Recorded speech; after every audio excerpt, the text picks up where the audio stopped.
Hello అండి, hi everyone, welcome to Anjali home point. ఈరోజు మన రెసిపీ వచ్చేసి పునుగులండి. అది కూడా మిగిలిపోయిన ఇడ్లీ పిండితో ఎలా తయారు చేసుకోవాలి ఈ వీడియోలో మీకు అందరికీ చూపిస్తున్నాను.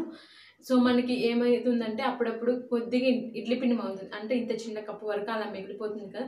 సో వాటిని పారేయకుండా ఇలా ఈవినింగ్ టైం స్నాక్స్ లాగా ప్రిపేర్ చేసుకోండి. చాలా అంటే చాలా క్రిస్పీగా ఉంటాయి ఈ ఇడ్లీతో చేసిన పునుగులు అనేటివి. సో మరి ఎలా తయారు చేసుకోవాలో చూసేద్దాము.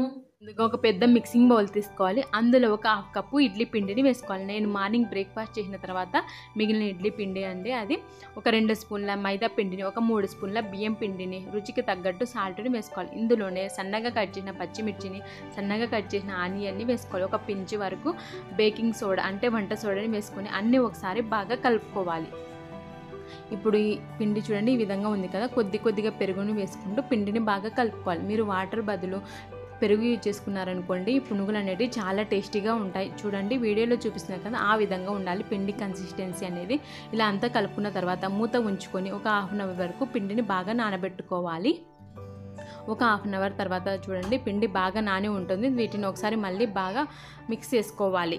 ఇలా అంతా బాగా కలుపుకున్న తర్వాత స్టవ్ వెలిగించుకొని ఒక ప్యాన్ పెట్టుకుని డీప్ ఫ్రైకి సరిపడా ఆయిల్ వేసుకోవాలి. ఆయిల్ బాగా హీట్ అయిన తర్వాత మాత్రమే మనము ఈ ఇడ్లీ పిండిని చిన్న చిన్న పునుగుల మాదిరిగా వేసుకోవాలి.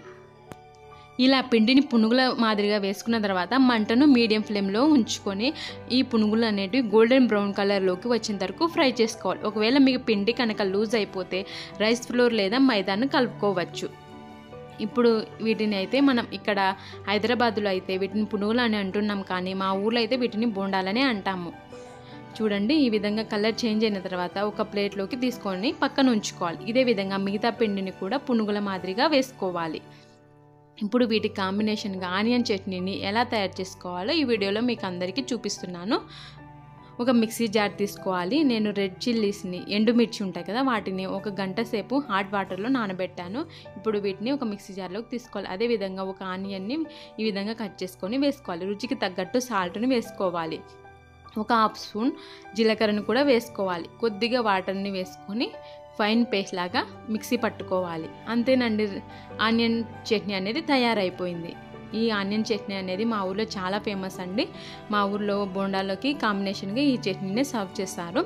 అంతేనండి, చాలా సింపుల్గా అండ్ మిగిలిపోయిన ఇడ్లీ పిండితో క్రిస్పీగా ఎంతో టేస్టీగా ఉండే పునుగులు అనేటివి రెడీ అయిపోయాయి. చూడండి లోపల వచ్చేసి చాలా సాఫ్ట్గా, పైన వచ్చేసి క్రిస్పీగా ఉన్నాయి ఈ ఇడ్లీ పిండి పునుగులు అనేటివి.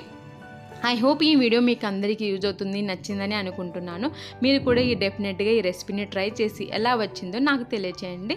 Thanks for watching. మీకు కనుక ఈ వీడియో నచ్చినట్లయితే లైక్ చేయండి, మీ ఫ్రెండ్స్కి రిలేటివ్స్కి షేర్ చేయండి. మరిన్ని వీడియోస్ కోసం మా ఛానల్ని సబ్స్క్రైబ్ చేసుకోండి. Bye friends.